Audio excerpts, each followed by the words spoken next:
नमस्कार। आप देख रहे हैं एनसीईआरटी कक्षा 9 की पुस्तक से लाइन बाय लाइन प्रश्न। तो पहला प्रश्न है, हेलमुट कौन था? हेलमुट 11 वर्षीय जर्मन लड़का था। हेलमुट के पिता का पेशा क्या था? हेलमुट के पिता चिकित्सक थे। हेलमुट के पिता किस बात से भयभीत थे? मित्र राष्ट्रों द्वारा प्रतिशोध से। हेलमुट के पिता ने आत्महत्या किस प्रकार की? गोली मारकर। हेलमुट के पिता ने आत्महत्या किस प्रकार की? तो गोली मारकर कर ली।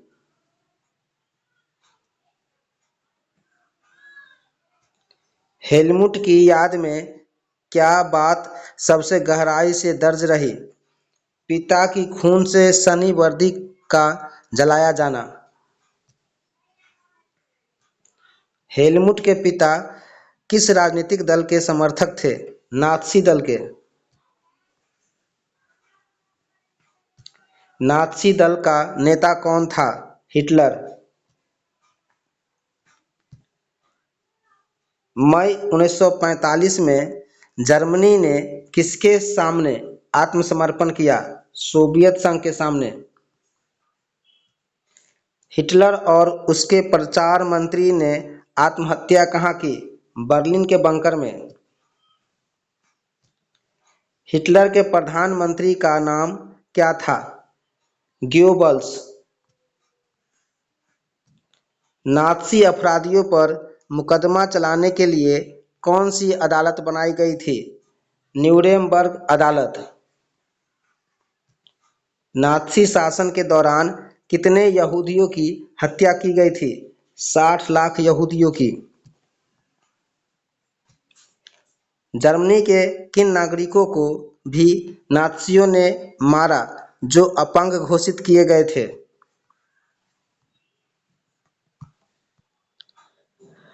जर्मन के कितने नागरिकों को भी नात्सियों ने मारा जो अपंग घोषित किए गए थे? तो शारीरिक रूप से कमजोर नागरिकों को लगभग 70,000 को मार दिया गया था।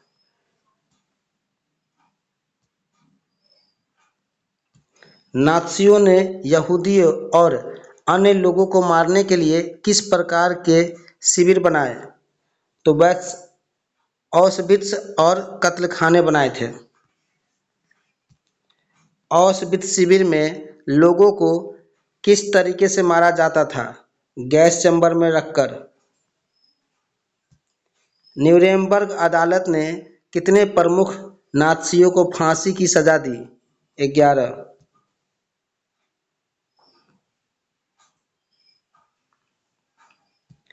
ऑशविट्स शिविर में लोगों को किस तरीके से मारा जाता था?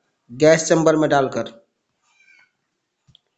न्यूरेमबर्ग अदालत ने कितने प्रमुख नात्सियों को फांसी की सजा दे दी? 11। मित्र राष्ट्रों में शुरू में कौन से देश शामिल थे? तो मित्र राष्ट्र में शुरू में ब्रिटेन और फ्रांस शामिल थे। बाद में मित्र राष्ट्र में कौन से देश शामिल हुए? रूस और अमेरिका शामिल हुए। नात्सी शब्द किस शब्द से बना है? नात्सी यूनाल शब्द से बना है।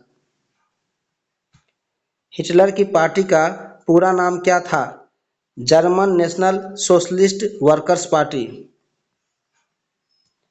पहले विश्व युद्ध में जर्मनी ने किसके साथ मिलकर युद्ध लड़ा था? ऑस्ट्रियाई साम्राज्य के साथ।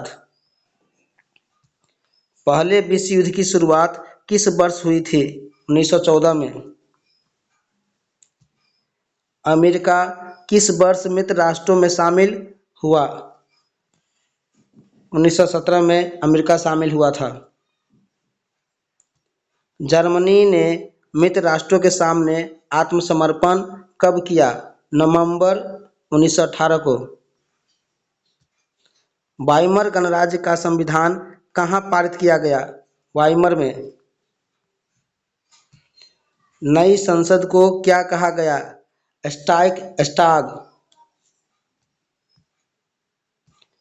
वाइमर गणराज्य में से वाइमर गणराज्य में किसे मतदान का अधिकार मिला? सभी वयस्क नागरिकों और औरतों को मतदान का अधिकार मिला। वर्साई की संधि किस वर्ष हुई? 1919 को। वर्साई की संधि किसके बीच हुई थी? जर्मनी और मित्र राष्ट्रों के बीच।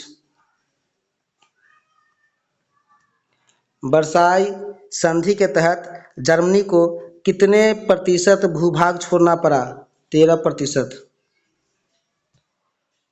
वर्साई संधि के तहत जर्मनी की कितनी आबादी छीनी गई? 10%। जर्मनी से कौन कौन से संसाधन छीने गए? 75% लौह भंडार और 26% कोयला का भंडार। जर्मनी पर कितने पाउंड का हर्जाना लगाया गया? 6 अरब पाउंड का। वार गिल्ड्स क्लॉज का क्या अर्थ था? युद्ध के लिए जर्मनी को जिम्मेदार ठहराना। राइनलैंड पर किसका कब्जा रहा? फ्रांस और मित्र राष्ट्रों का। पहले विश्व युद्ध के बाद यूरोप में क्या कहा जाने लगा? कर्जदार महाद्वीप। पहले विश्व युद्ध के बाद यूरोप को क्या कहा जाने लगा? कर्जदार महाद्वीप कहा जाने लगा। वाइमर गणराज्य के समर्थक कौन थे? समाजवादी, कैथोलिक और डेमोक्रेट। रूढ़िवादी राष्ट्रवादियों ने वाइमर समर्थकों को क्या कहा? नवंबर के अपराधी। पहले विश्व युद्ध के बाद सैनिकों को कैसा सम्मान मिला? उपेक्षा। युद्ध में लड़ने वाले सैनिकों की स्थिति कैसी थी? बहुत दयनीय थी। वाइमर गणराज्य की स्थापना के समय रूस में कौन सी क्रांति हुई? बोल्शेविक क्रांति। जर्मनी में बोल्शेविक क्रांति की तर्ज पर कौन सा संगठन सक्रिय था? स्पार्टकिस्ट लीग। स्पार्टकिस्ट विद्रोह को किसकी मदद से दबाया गया? फ्री कोर की मदद से।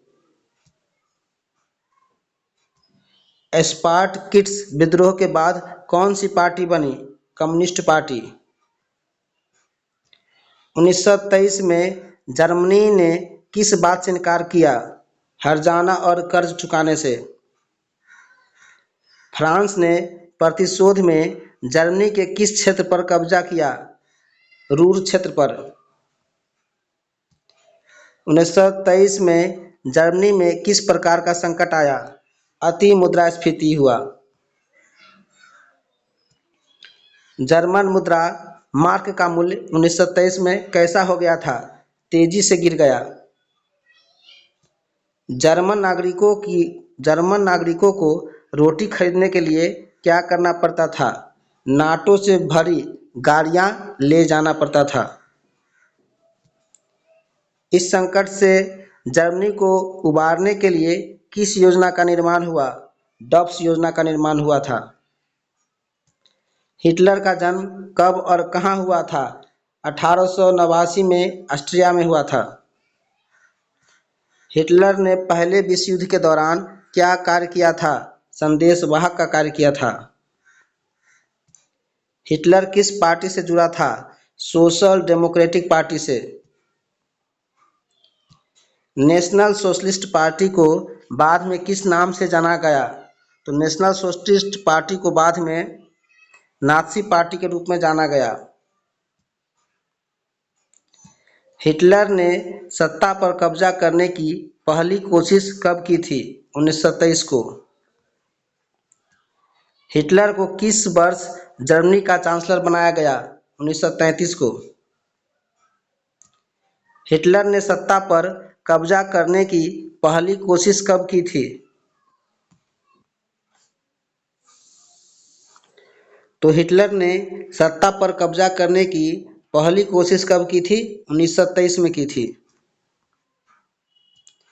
जर्मन संसद भवन में अग्निकांड कब हुआ था? फरवरी 1933 को। अग्नि अध्यादेश के तहत क्या किया गया? नागरिक अधिकार निलंबित कर दिया गया। इनेबलिंग एक्ट किस वर्ष पारित हुआ? इनेबलिंग एक्ट 1933 में पारित हुआ था। इनेबलिंग एक्ट ने हिटलर को क्या अधिकार प्रदान किया? अध्यादेशों के माध्यम से शासन करने का। हिटलर ने अर्थव्यवस्था सुधारने की जिम्मेदारी किसे सौंपी? हयालमार शाख्त को। एक जन, एक साम्राज्य, एक नेता, यह नारा किसने दिया? हिटलर ने। हिटलर ने किस देश को 1938 में जर्मनी में मिला लिया? ऑस्ट्रिया को। हिटलर ने किस वर्ष पोलैंड पर हमला किया? 1939 को। हिटलर ने किस वर्ष पोलैंड पे हमला किया? 1939 को। जर्मनी, इटली और जापान के बीच त्रिपक्षीय संधि कब हुआ?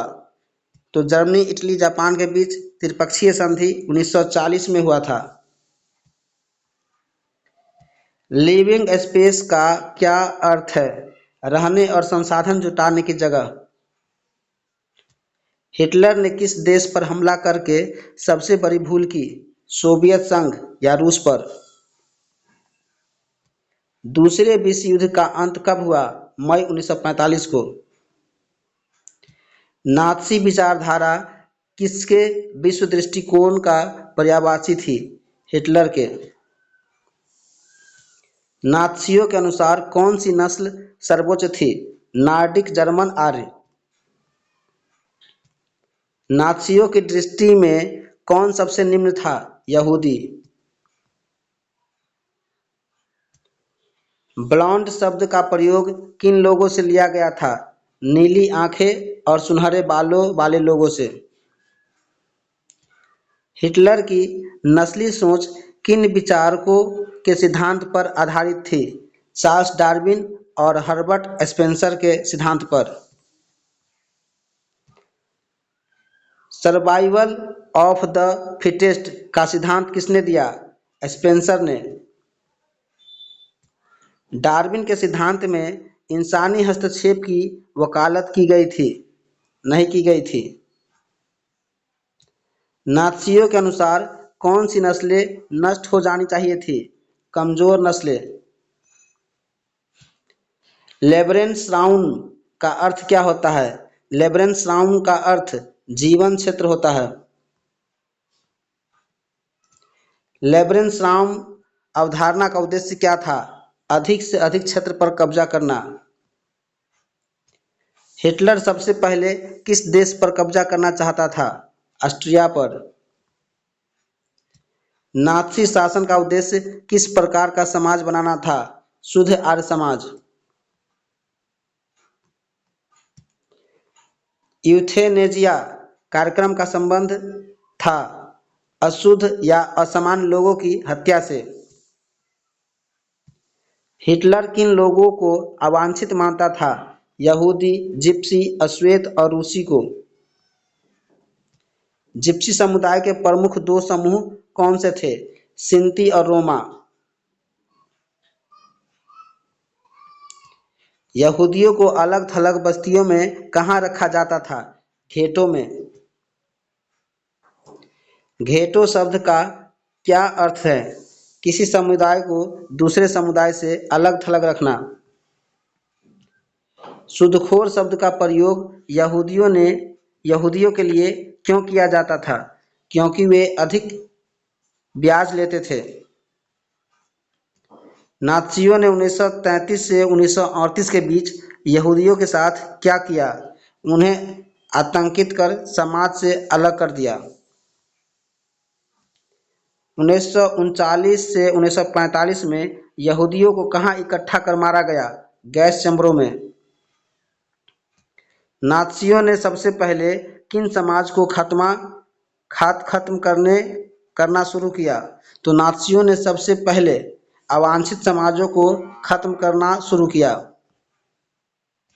नाज़ियों के अनुसार कौन अवांछित माने जाते थे? तो अवांछित शुद्ध और स्वस्थ नार्डिक आर्य को मानते थे। नाज़ियों ने पोलैंड के लोगों को किस प्रकार प्रयोग किया? गुलाम और श्रमिक के रूप में। नाज़ियों ने पोलैंड के बुद्धिजीवियों के साथ क्या किया? उसे मार दिया। पोलैंड के बच्चों की नस्ल जांच का उद्देश्य क्या था? आर्य बच्चों की पहचान करना। जर्नल गवर्नमेंट क्षेत्र क्या था?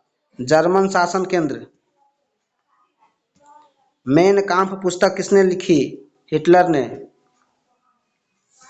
हिटलर की दृष्टि में जीवन का अधिकार किसके पास था? तो हिटलर की दृष्टि में जीवन का अधिकार केवल ताकतवर के पास होता था। नाज़ी जर्मनी में बच्चों को स्कूली व्यवस्था के माध्यम से किसके प्रति वफादार बनाया जा रहा था? एडॉल्फ हिटलर के प्रति। नाज़ी स्कूलों में किस तरह के शिक्षकों को पहले नौकरी से हटाया गया और बाद में मौत के घाट उतारा गया? यहूदी, राजनीतिक रूप से अविश्वसनीय दिखने वाले शिक्षक को। नाज़ी पाठ्यक्रम में नस्ल विज्ञान क्यों जोड़ा गया था? नस्ल के बारे में प्रचारित नाज़ी विचारों को सही ठहराने के लिए।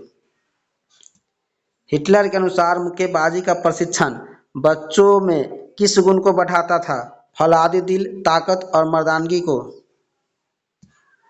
युंग फोक किस आयु के बच्चों के लिए नाज़ी युवा संगठन था? पाठ के अनुसार 14 वर्ष और उससे अधिक के बच्चों के लिए।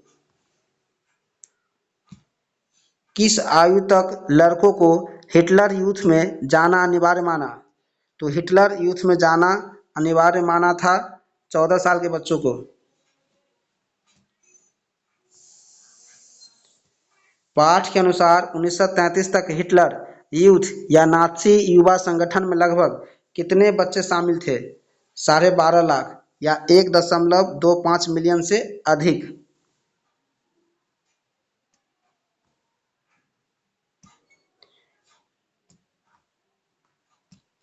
नाज़ियों ने सामूहिक हत्याओं और निर्गमन को सामान्य शब्दों में किस प्रकार छिपाया या बोलना पसंद किया?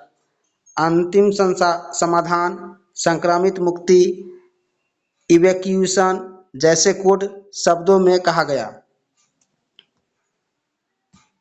नाज़ी विचारधारा के मुताबिक औरतों का सामाजिक कर्तव्य क्या बताया जाता था? अच्छी मां बनना और शुद्ध आर्य रक्त वाले बच्चे को जन्म देना, पालन पोषण करना। हिटलर द्वारा बच्चों के लिए ली जाने वाली शपथ का मुख्य भाव क्या था? अपनी सारी ऊर्जा और शक्ति एडॉल्फ हिटलर और देश के लिए समर्पित करना। किस वर्ष हिटलर जर्मनी का चांसलर बना? तो 1933 में जर्मनी का चांसलर हिटलर बना था। सितंबर 1941 में एक नया कानून आने पर यहूदियों को क्या पहनना पड़ता था? डेविड का तगमा, डेविड का तमगा पहनना पड़ता था। मातृत्व के लिए किस तरह के इनाम या तमगे नाज़ियों ने तय किए थे? 4 बच्चे प्रकाश से, 6 पर चांदी और 8 से अधिक पर सोना का तमगा दिया जाता था। नाज़ी प्रचार नेता किस किस माध्यम का प्रयोग करते थे? तस्वीर, फिल्में, रेडियो, पोस्टर और नारों का व्यापक प्रयोग करते थे। निम्न में से किस वाक्य का उल्लेख पाठ में रॉबर्ट ले या जर्मन लेबर फ्रंट के हवाले से हुआ है? हम तभी से काम शुरू कर देते हैं जब बच्चा 3 साल का होता था, बचपन से ही उन्हें पकड़ा जाता था। तो दोस्तों, हमारा क्लास 9 का NCERT line by line chapter 3 समाप्त हो चुका है। मिलते हैं अगले चैप्टर में कल। धन्यवाद।